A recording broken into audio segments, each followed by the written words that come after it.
அவர் மெயினாக வச்சு மெஸ்ஸியும் அவரையும் வந்து ஒட்டுக்காக வச்சும் கூட அந்த பெரிய பாராட்டு விழாவாக மெஸ்ஸிக்கும் சுனில் சேத்ரிக்கு ஒட்டுக்காக கூட பண்ணியிருக்கலாம்.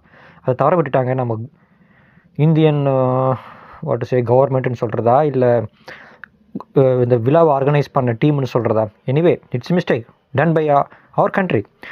We have to give importance to our players also. Indian football அடுத்த கடத்து கொண்டு போன சுனில் சேத்ரிக்கும் மரியாதை கொடுத்துருக்கணும், செஞ்சுருக்கணும். அதை நான் இங்கே பதிவு பண்ணிக்கிறேன். நீங்களும் அதை பற்றி என்ன நினைக்கிறீங்கன்னு சொல்லி கமெண்ட்டில் சொல்லுங்கள் comrades. Despite being Messi fan, we have to support our players also, our country also. All, not only our country, all the world legends we have to support. Messi வர மாதிரி கிறிஸ்டியானோ ரொனால்டோ வரலாம்.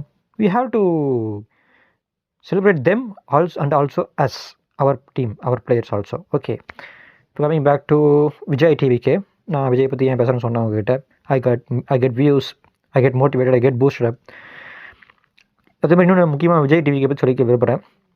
Vijay and Tamilaga Vettri Kazhagam TVK Thavega are not any ones B team, are not any ones C team, not any ones substitute. ஏன்னா இப்படி தான் வந்து கமல் கட்சி ஆரம்பித்தப்போ 2018 மக்கள் நீதி மையம்னு கட்சி ஆரம்பித்தார். இப்போவும் கட்சி வச்சுருக்காரு. இப்போ திமுக கூட்டணியில் இருக்கார். ஸ்டாலின் கூட்டணியில் டிஎம்கே கூட, கம்யூனிஸ்ட் இடதுசாரிகளோட, விடுதலை சிறுத்தை கட்சியோட, காங்கிரஸ் கூட கூட்டணியில் இருக்கார் கமல் இப்போ.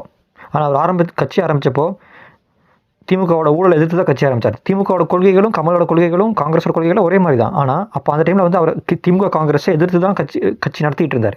ஆனால் அந்த டைமில் வந்து ஒருத்தர் வந்து ஊழல் எதிர்த்து பேசுகிறாரு, ஒருத்தவங்க செய்கிற தப்பை எதிர்த்து பேசுகிறாங்கன்னு சொன்னார். அந்த டைமில் வந்து பிஜேபி பி டீம், பாஜகவோட 2வது சப்ஸ்டியூட் அணி அவங்க அப்படின்னு சொல்லியே கமலை வந்து ஓரம் கட்டிட்டாங்க.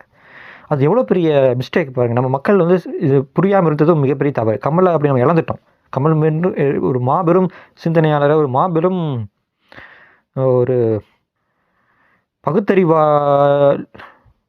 பகுத்தறிவுவாதி நம்ம இழந்துட்டோம். அவர் இப்போ வந்து திமுக கூட அலைன்ஸ் போய் ஸ்டாலின் கூட கூட்டணியிலேருந்து இப்போ ராஜ்யசபாவில் எம்பி ஆகிட்டார். But we lost second powerful party for Tamil Nadu. DMK அப்புறம் அடுத்த லெவலில் நமக்கு கொஞ்சம் அடுத்த கட்சி இல்லாமல் போச்சு. இப்போ அதை ஃபில் பண்ணுற மாதிரி இப்போ டிஎம்கேக்கு எதிராக தமிழக வெற்றி கழகம் டிவிகே விஜய் வந்திருக்கும்போது விஜய் நம்ம சப்போர்ட் பண்ணணும். ஏன்னா திமுகவோட கொள்கைகளும் காங்கிரஸ் மாதிரி தான். திமுக காங்கிரஸ்லாம் காங்கிரஸ் கம்யூனிஸ்டாக ஒரு மாதிரி, அதே மாதிரி தான் தமிழக வெற்றி கழகமும் அதே மாதிரி கொள்கைகள் தான். மக்களுக்கு மத நல்லிணக்கத்தின் அடிப்படையில் ஜாதி மத இன மொழி வேறுபாடு இல்லாத சம ஆட்சியை கொடுக்கணும், சமமான உரிமையை கொடுக்கணும் அப்படிங்கிற சேம் அதே கொள்கைகளை கொண்டு தான் தமிழக வெற்றி கழகம் விஜய் வந்திருக்காரு. He doesn't want to show partiality to anyone. He wants to give equal rights, equal support to every kind of people, every citizen of India, citizen of Tamil Nadu. எந்த வகையிலையும்